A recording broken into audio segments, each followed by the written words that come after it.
The following may contain language that is not suitable for all audiences. It's time for the Low Fact Podcast.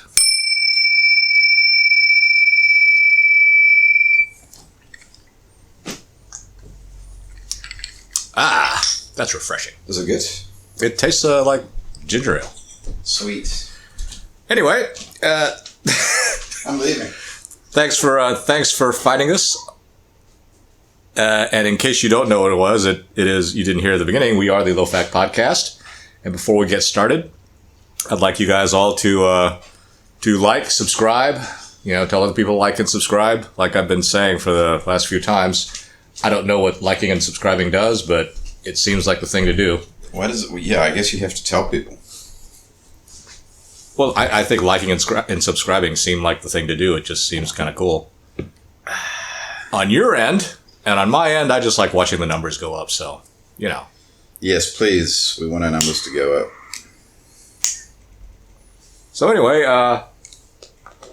any news happened during the week in no particular order that excited you? I had some thoughts about it, and then it's all just gone out of my head. I had a couple. Like one, this was from the week before, but apparently the Dems in the Congress defeated a motion to reconsider, or not motion to reconsider, a motion to recommit, requiring U.S. businesses who have partners in China, Chinese partners or suppliers who use slave labor, to let me see what I wrote down. Oh yeah, the Dems defeated a motion to recommit that would have required businesses to report to the Treasury Department if they, the businesses, discover a supplier or other business partner using Chinese forced labor. Oh, so I guess they're for indentured fucking slavery then. Well, it's not indentured servitude. Is kind of a nice thing. I mean, indentured servitude is a business deal. Most of the people that came to the United States in the early days of the colonies came as indentured servants. Okay. They promised some guy 7 years of their life. And as I recall from my elementary school history classes, the deal was the person would pay for passage from England to the colony. Right. Provide room and board for 7 years. Okay. During that 7 years, you would provide your quote-unquote master your labor. Mm-hmm. And then after the end of 7 years, some people even got like a plot of land.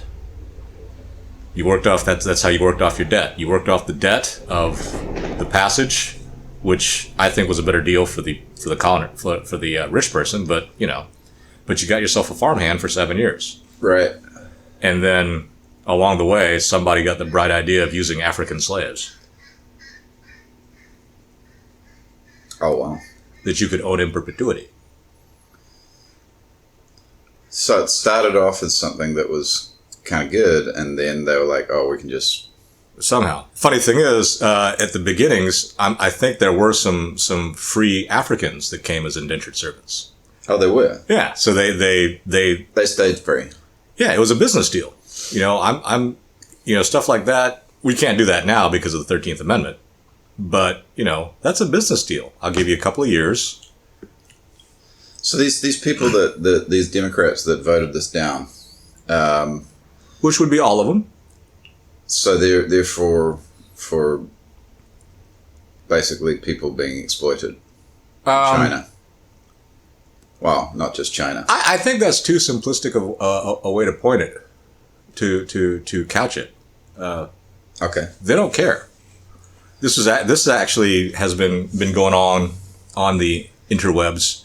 A couple of podcasts that I've listened to, Tim Pool being one of them, that was saying that there are a lot of people, or there are people on the right. I forget who it was. Like, could have been Eric Weinstein or something. But anyway. Saying that these people that claim to believe in all the things they claim to believe in, climate change, critical race theory, all that stuff, the Democratic platforms. Right, that I believe in any of it. Yeah. Yeah, I believe that. And, I don't really particularly care about what you believe. Because I believe we should all be able to believe what we believe. We just can't act in a way, we shouldn't act in a way that's uncivil. Okay. or a hindrance to others. Right. Now, just by existing, we will be a hindrance to others. Yeah. Think about it. If we're both going for the same job and there's only one job that is, one of us is going to be happy, one of us isn't. Or they might pick somebody else, and in which case we'll both be unhappy. But, I'm kind of going off on a weird tangent here. But, the power elite, I don't think they really care. And I think that also kind of goes down to the regular folk. Regular folks don't really care about much of anything either. Most people only care about, their 3 to 6 foot world. Well, it's really a 3 foot world, but not to throw piddly slogans at people. 3 feet world. Your 3 foot world. Yeah. What's in front of you? Basically, right? No, your 3 foot world is you. Oh. Yeah. It's a military thing. Yeah, that's true. I, like many people, like to what's the word?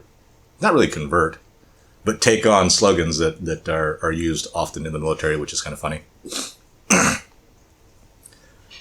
Let's see, what else was there besides that one? I just thought that was kind of funny because, the whole platform of the Dems is going on stuff that people just would be embarrassed to say that they're against, like Black Lives Matter. Right. Nobody. I don't think there's anybody that would sit there and say, unless there's some kind of eugenicist saying, no, black people don't matter and they should all be eliminated. I don't think there's a person on Earth, or I don't think there's a person in America that would say that or even believe that. And so, kind of taking on that attitude, it's kind of like I was involved in a case once where somebody was, where the opposing side was just inundating me with motions. Mm-hmm. But these were all motions that were just dumb. They were motions that no one would oppose. Like one motion was to follow the law, essentially, was the gist of the motion. Oh, that's brilliant. I'm like, we're lawyers. Why would I sit there and oppose your motion that essentially said, let's follow the law? Oh God, that sounds like a comedy. But so I just thought that was kind of would be fun to point out. Another thing, that I kind of came across, and I don't know why this was reported.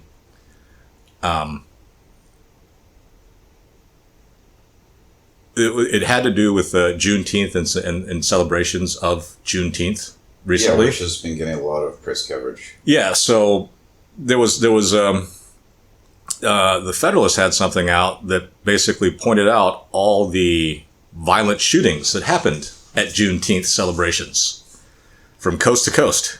Really? Like South Carolina, North Carolina, Michigan, and Oakland. And I'm sitting there going, are you trying to tell people that black people are crazy and they just shoot each other when they party? Or what was the point? What was the point of sitting there and pointing out that there were these violent interactions at Juneteenth celebrations? I don't know. Well, right? I mean, it seems like there's something else. There's something that they want the reader to take away from that. And it seems pretty pointed.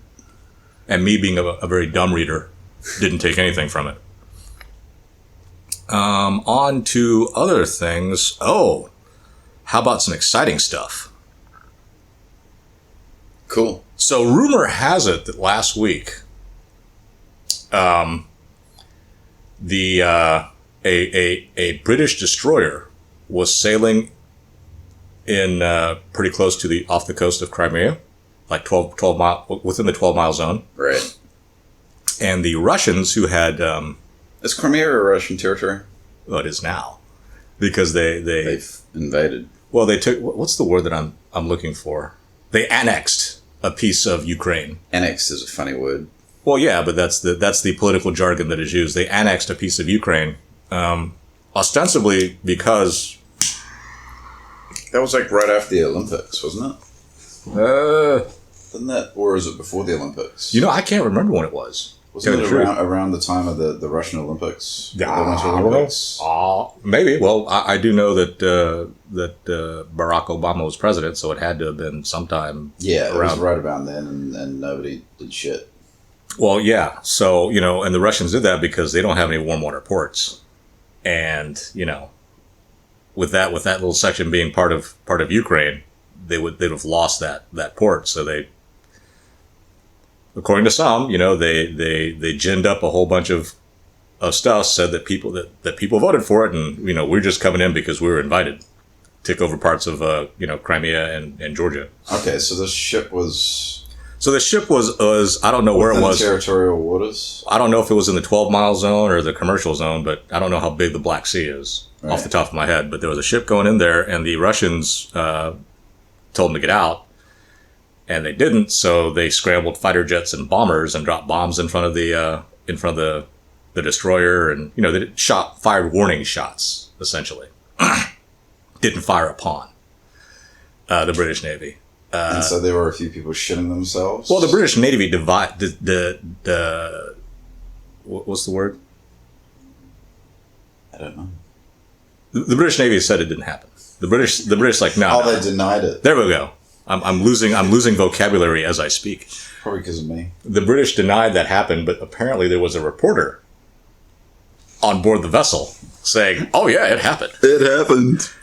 Oops." And then the day after that happened, the Russians made a press release of look, if you guys send any more ships over, we're going to sink them. At which point China jumps in and say, hey, if the U.S. tries to sit there and do anything and intervene in this, we're gonna side with the Russians. Oh my goodness! Funny because the Chinese and the Russians hate each other. Well, why would the Russians and the Chinese be together on it then? The enemy of my enemy is my friend. But that's also a weird analogy because nations don't have friends or enemies. They just have interests. Pure and simple. Does Britain have a big navy? Well, Britain used to have They don't anymore, do they? I think I forget, it probably was in the last decade. They were so strapped for cash. They were thinking about joining with the French and having a UK French navy. A froggy roast beef navy to jointly patrol waters to kind of help each other. Froggy roast beef. That's just so funny. Oh, and that reminds me of the last thing that President Joe said this week, or one of the funniest things one of the funny out of many, where he was kind of poo-pooing the patriots in the Second Amendment people, saying, look, if you think that the Constitution was to prevent government from encroaching in your life, you can't fight the U.S. government unless you got, F-15s and nukes. And I'm sitting here going... Was he going off script at this point? I bet he was. I don't know, but when he said that, the first thought that came to my mind is, I wish someone told the Afghans that. They ain't got no nukes and F-15s, and they've been doing a pretty good job of kicking ass for the last 20 years. So much so that we've been there for 20 years, and now we're leaving without having done anything. So there's going to be no more troops in Afghanistan? I doubt it. Oh, you mean there will be? Look, stuff came out that they had lied to the Trump administration to keep troops out in there. The bureaucrats and the people that had an interest in whatever. Yeah. So now the Trump administration's gone, and the Washington establishment, the propagandists, the grifters, the whatever, they're all kind of coming back. So I don't think. And if they do, then basically the weird propped up government that's there now is going to leave, and then that's just going to be a vacuum for the people left to kind of come back and take over. So I don't know that without a clear mission, nothing's going to happen. And on top of that, we've had 40 years of declining education. I don't know how effective the education was. I mean, when I was coming up, I think my education started at the front end of that whole, 60s counterculture decline type deal. Right. Yeah, because my education started in the 70s. But you got a good education, though. Good's relative. It's better than mine. I've seen some entrance exams for high school from 100 years ago, and I don't think that I could have answered those questions now, let alone when I was in junior high school. Like pretty good questions about like history, math, history, English language, math, just all this stuff. And I was like, ugh. So, to say that I got a good education, I'm like, I don't know. Good's relative. I think it would have been better if I had a traditional Western education from like the 18th century where, there was philosophy, which was actually math and physics, learning Greek, learning political philosophies and history and stuff like that. I mean, those are all important things. And the more I think about it, having read, the bell curve and various other stuff, I really don't think that your raw intelligence will help you. I mean, in terms of critical thinking, the saying, the stuff that I've read, people say that everyone can do it, and the more you do it, the better you are at it. So at some point, maybe what I had suspicions about intelligence for a while, which is at a certain point, it's kind of lost. Having more of it doesn't really help you.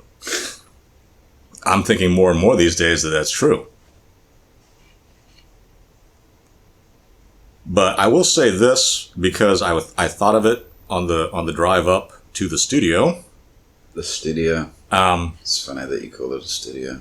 Because this is kind of, I don't know, I'd kind of like to tell the propagandists, the grifters and the cons and all that to remember an old grifter saying.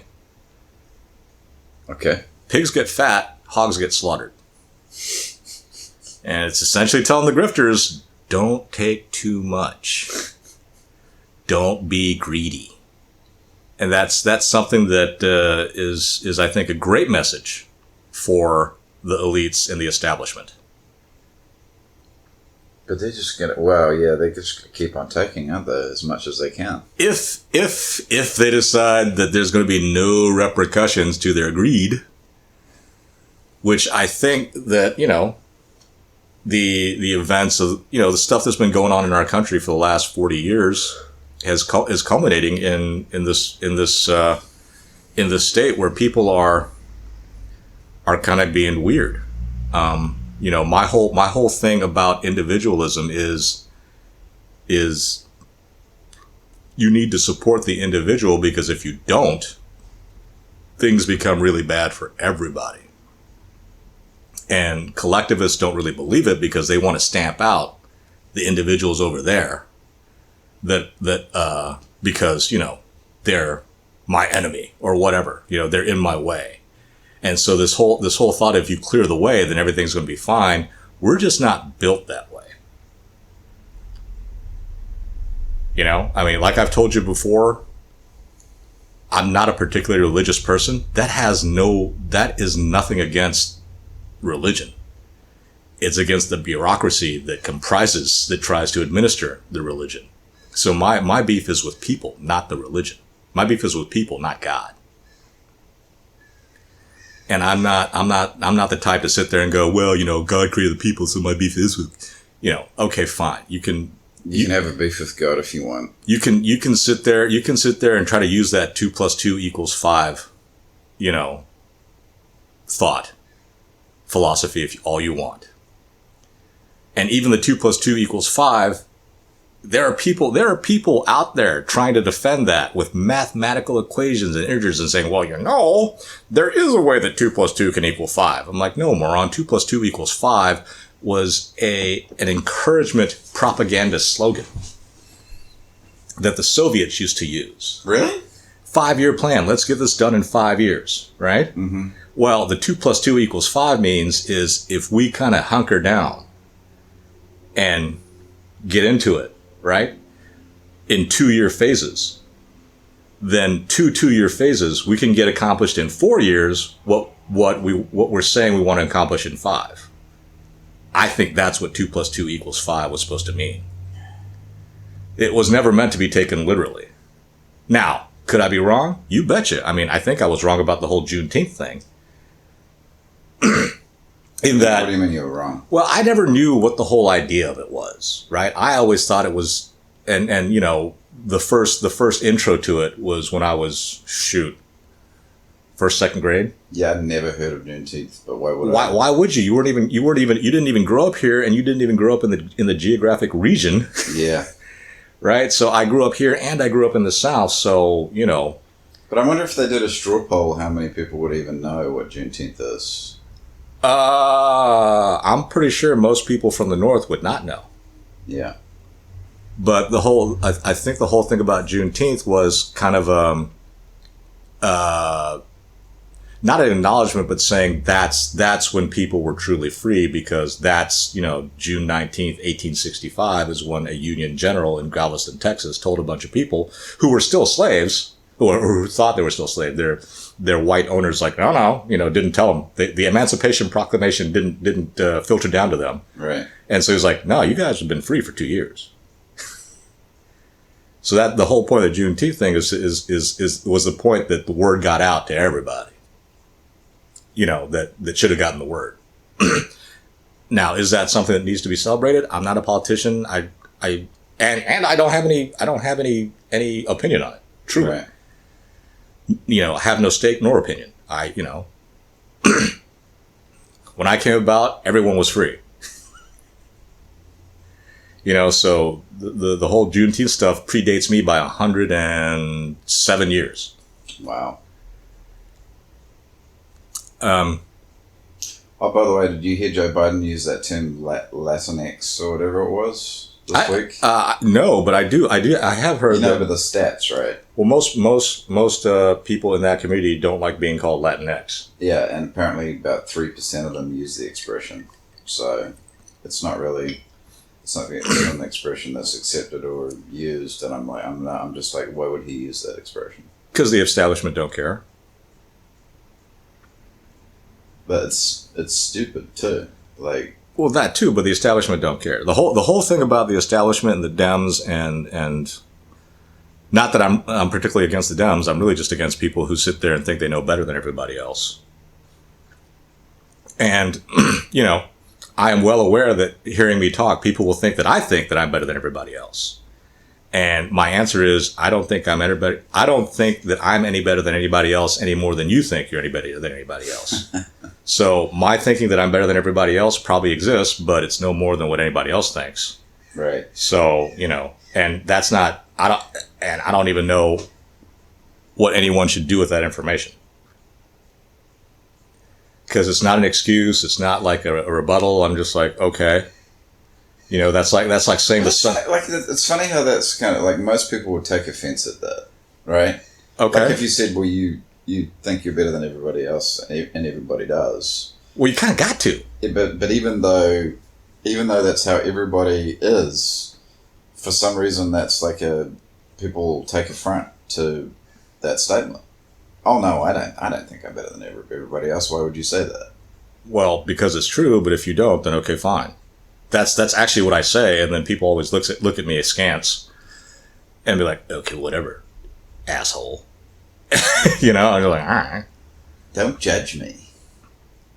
Well, we all know the way I feel about that word, so we're not going to recapitulate that. Sorry about that. You flatulent dude. I think I had one more thing, and then it's off to freeform. Woohoo! Oh, freeform. Oh yeah, so a couple more. The Democratic Party's Voting Rights Act or whatever that they wanted to pass didn't pass. And some information has come out that... Wait, so was it Democrats that I think didn't vote for it. No, I think it was I think they needed 60 first. It was a Senate, it was a Senate thing. Mm-hmm. They probably needed 60 to be able to. The Dems don't have 60 votes. No, they need at least 10. 10 Republicans. Oh, okay. It's split 50-50. So was the vote split, or was there some Democrats that party line? Party line. They didn't have enough to break through the filibuster. People are going to vote on party lines if they know that it doesn't matter, right? Well, the establishment. I think that it's really, really dangerous for us individuals and collectively to expect someone else to do something that we're not going to do. You can't expect someone else to be brave if you're not going to be brave. You can't sit there and call people cowards and fools and whatever and just poo-poo their actions, but it may be true, right? They may be cowards. They may be fools, but you can't sit there and say, you're a coward, you're a fool, if you yourself are a coward and a fool. And chances are you are. So, it's really kind of dumb to sit there and call someone a coward when you yourself are a coward, which reminds me of an old Chinese saying, 50 steps, 100 steps, 50 steps. 100 steps, 50 steps. And the whole point of that is, that's like the two soldiers on the battlefield running away from the battle. There's one guy that's 100 steps, has a 100-step head start, right? Mm-hmm. And the guy that's only 50 steps, the guy that's 50 steps behind him, running in the same direction, yelling at the guy that's 100 steps ahead, that's 50 steps ahead of him, calling him a coward. That's funny. You're both cowards. Yes, just because somebody else has a 50 step lead on you doesn't make you any less of a coward. This is one of those things. We love to have degrees of stuff, right? We think that there are degrees of sin. We think that there are crimes that have, degrees of severity and seriousness. And to us, yes, because we're not perfect people. We're not perfect, period, right? If you're a perfect being like God, then a lie to God is probably the same as murder. Yeah. To a perfect being. But he's not going to look at us like that, though. We hope. That's the whole point of the theologies, right? And I don't want to get into theologies because I mean, theologies is because I come from a Protestant, maybe even a Baptist tradition from the South, where, your walk with Jesus is supposed to be personal. I always thought it was really funny because that's the line they use to get you in. Everyone's walk with Jesus is personal and individual. When you get there, they're like, yeah, but if your walk with Jesus isn't like my walk with Jesus, then you're going to hell. I think the Baptists in New Zealand are a little different from the Baptists here. Like when you talk about the Southern Baptists, I'm just like, damn. Well, the Southern Baptists were started here. But the Baptists in New Zealand, not like when you talk about the Southern Baptists, I mean, no music, right? Well, no, there's it's not no music. Or was it no dancing? No dancing. No dancing. No dancing, no drinking, no smoking, no... Yeah, no. Oh, maybe. I only knew a couple of Baptists growing up. But I forget how we got onto that. Because we're talking about... it doesn't matter how we got onto that because what I mean is I forget what my train of thought or where I was going. I guess it's a little confusing to outsiders when I sit there and say, oh, what was I talking about? And then people tell me what was actually happening or what was actually being talked about when I was saying something. But really what it was is me kind of oddly talking out loud, wondering what I was thinking at the time. And, I don't even know if you know. Well, yeah, right. But to voice that question out loud is really kind of unreasonable on my point. Cause really, what was I thinking? Yeah. Because what you have to remember it all though. Well, what is have to be like some what is my conversation partner going to say when I'm sitting there going, what was I thinking? Like, I don't know. I'm not in your head, right? I mean, that's the only thing that you can say, and you can say it with varying degrees of animosity and disdain, and they would all be, appropriate. I mean, why the heck am I asking you what I'm thinking? That's dumb. I think I've done that before, though. Well, we all have, but I'm saying it's kind of dumb. It's comical.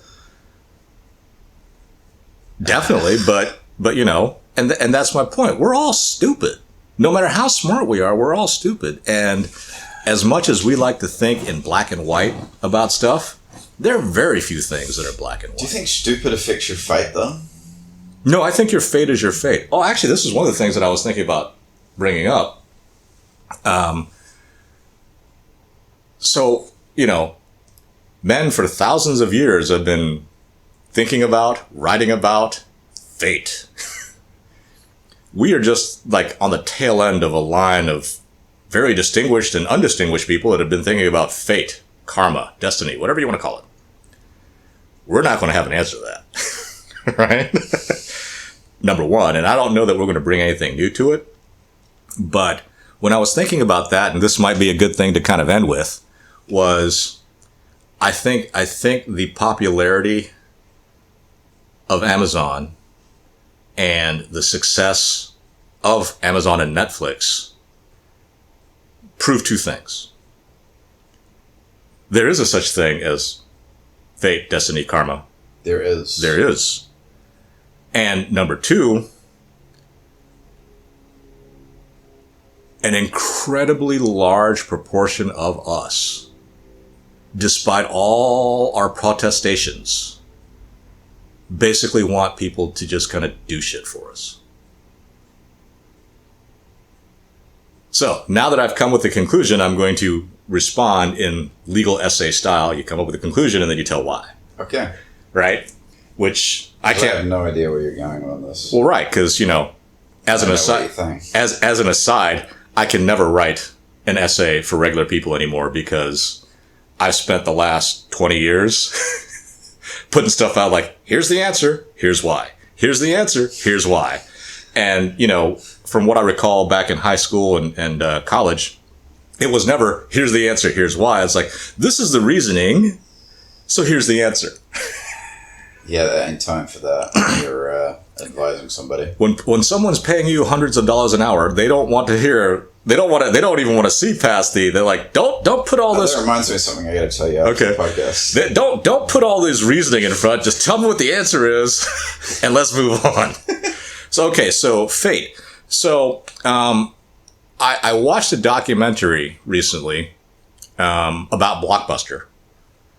The video store. Yes, I remember Blockbuster. And from everywhere. And it was a cash cow. It was making tons of money. It was making so much money that the owners of Blockbuster, I guess it was Viacom, they were borrowing money off of the success of Blockbuster. Blockbuster was financing all of Viacom's other stuff, right? So I had no idea that Viacom even owned Blockbuster. They did. So when Netflix started coming around, Blockbuster could have and was able, if it was just a standalone unit making money, to compete with Netflix and trounce it. Okay. But because Netflix was not, because Blockbuster was not a standalone entity, it was a subsidiary of another company that was saddled with debt up the wazoo. It couldn't compete. Oh my gosh! So if that documentary is true, that's why Netflix was successful. Netflix started with those kiosks, right? No, Netflix started. Was it the kiosks? No, Netflix started they would mail you movies. Oh, and so the kiosk was just later, the Red Book stuff later. Yeah. So the whole point about Netflix was, are you tired of paying your late fees? Right. Yeah. Why don't you order what you want to see? That's the funny thing about you, though. You never I was always paying late fees. I never paid a late fee.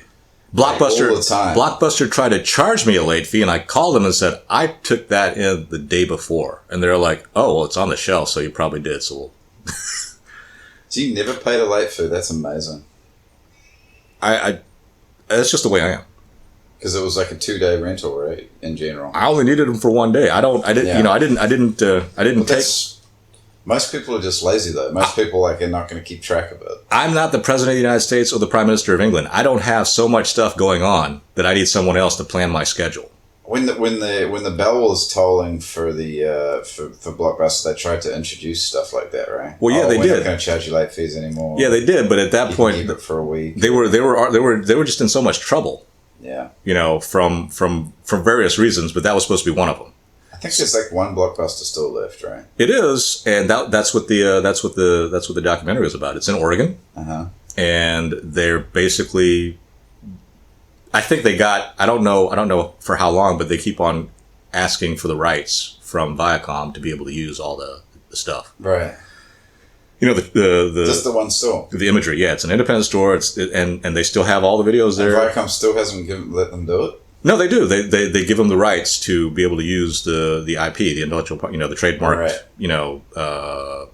Pictures, just the logos, all that stuff. Yeah, yeah. And it's a funny little documentary. It's not great. It's not bad, but So my point about Fate, right? Netflix didn't do anything superior to unseat Blockbuster. If this thing that I watched is correct. Now, if that information is wrong, then my whole example, using this as an example of my point, is out the window. Right. But it doesn't kill my point. My point is Fate, right? Netflix was always going to have that happen. So for people, your fate is your fate. There's really nothing you can do to change it now, right? I'm with Sophocles. Well, I guess that's the only person I can think of. Sophocles, just pretty much every Greek myth you can think of. I was going to say Thomas Hardy, but Thomas Hardy's whole point was something different. I think Thomas Hardy's whole point was stay within your box, stay in your lane. Was Sophocles the guy pushing the stone up the hill? Sophocles was a playwright who wrote Oedipus. Oh. Right? The whole point of Oedipus Rex, guy was sitting there, was born, is like, goes to the oracle, like, what's going to happen to me? He's like, oh, you're going to kill your father and sleep with your mother. And he's like, oh, fuck that, that's not going to happen. Or somebody said that this is what this kid's fate is, and they tried to do stuff to keep it from happening, and it still happened. Then there's the stories like, what is it? The stories of the guys that go into, pretty harsh combat tours, no scratch, come back, die in a car accident. Right? I mean, I can think of at least two. There's one guy during the Iraq campaign, and I don't think it's Barney Hajiro, but it was some guy who was in the 442nd Regimental Combat Team. I think he might have received a Medal of Honor, but he received the Medal of Honor. He was in some hardcore combat in World War II, died in a car accident 10 years later. That's Lawrence of Arabia died on a motorcycle. DH? Oh, Patton. Patton died in a car accident at the end of the war. Yeah. Oh, he did. Yeah. So, the same guy who had said he would sell his soul for a Medal of Honor, and, well, he didn't get it. So there's that. And then the point about, and it's a glib statement that people want to have basically be taken care of. People say it in a very glib way. And every time I hear someone say it, it really rubs me the wrong way. Like, oh, people just want to be taken care of. I'm like, right? But it's true. You don't like the glib statement, or you don't like the statement? I don't like the glib statement. Both. I mean, the statements are true, but I just hate when people voice them because it doesn't have the impact anymore. I'm like, and this is just me in particular, because I think of all these things that I said that in my mind they're just these earth-shattering things, and then when it comes out of my mouth, that was I've been watching this series, The Chosen, about Jesus' disciples, and which is really good, by the way. I'm not giving it. I'm not being paid to plug it, but there was. But if you want us to be, very, very, very early on, there's like an interaction between Simon and his brother. His name I forget. Peter. Oh, maybe. I don't know. Yeah. But he says something out loud, and his brother's like, "What? That's so stupid." And he was like, "It sounded better in my head." Well, it always does. It always does. But that was the whole thing about Amazon, because I like to go, when I go buy stuff, I want to go see it. I want to go see it. I want to touch it. I want to inspect it. I want to make sure that what I'm getting is something that meets my qualifications, my standards, or my desires. There are plenty of people that it's like, hey, let me just call somebody, they'll bring it to me. And I'm sitting there going, so you're basically, and I don't know, maybe it's a weird equality thing, right? Or equity thing, because there are people that promote the whole equality of results type thing, saying, well, one's just as good as the other. If you, this is a weird thing right now that I'm going off. So if you subscribe to the idea that everything's the same, now nothing is better than the other, then you should be okay with just kind of getting anything. Am I making sense? That makes sense. Right? So the people that want to have food delivered, that have Amazon deliver stuff to them, just delivery junk. Mm-hmm. You're kind of relying on someone getting paid not that much, don't know you, don't care about you, just like, here's something. They want eggs, here's eggs. Right. I mean, when I go out and buy eggs, I open up the carton. Yeah. And I take a look at the eggs to make sure they're unbroken. Yeah. I look at the side of the carton to find out when it was, what the date is. And then I look on the other side that tells you the true date. This is a true date? Yeah. I smell them. That's okay. I just smell them like if they right. Smell old. Yeah. So everybody has their own little proclivities, like thumping on watermelons or, bop, bop, bop. Or looking at fruit, making sure none's bruised. Mm-hmm. Or even when I go out and buy a Bluetooth, okay, so it's in a package, but I inspect those packages. Dude, right? there's some older people that I see at the market that will literally pick up like 20 pieces of fruit. Yeah, well. And be like, okay, this is the one. I'm like, really? And okay, yeah, maybe that just means I'm getting older and more weird. But. No, I think you were already weird. Okay, well, that's why I said more weird. Okay. But this whole idea, people like to claim that they want to be in control and they think that their drive and all that junk is leading them to where they got, right? Mm-hmm. But their actions tell a different story. Everyone thinks that I'm a control freak. Everyone that I know that has actually informed me, a lot of the people that I have known in my life have told me you're a A1 control freak. And well, you don't let stuff sit around. You just deal with it. Okay, but I don't see how, right. But I don't. But different. But yeah, that's a little bit different. But they're like they're all like, you always want to have control over everything. You make sure things are just so blah blah blah blah blah blah blah blah blah. Mm-hmm. I was like, well, yeah. But that's junk in my 3-foot world. Right. Stuff that happens in the outer world, I have no control over and I don't care. Well, I do care. And a lot of people do. A lot of people or profess to. Are the opposite. They're the exact opposite. Like when in their 3 feet, they let stuff kind of go weird. I think more people are like that. And then they're like, over there, I can't believe that this isn't being dealt with. Yeah. Right? So I think there are a lot more people like that than there are like me, which is, neither here nor there. But I don't think that you can profess to wanting achievement in life being tied to your ability and be okay with a whole bunch of people just doing junk for you. Yeah. Now that makes sense. That might be a little unsatisfying, but I think people are just lazy. Okay. But we got stuff to do, so thanks for listening. If you've listened this far, I want to give you guys a medal. Woohoo! And if you haven't, and you know other people that listen to us and didn't listen this far, tell them they're a bunch of punks. And tell them to listen if they haven't listened. No. This is a treasure. People need to come on it on their own.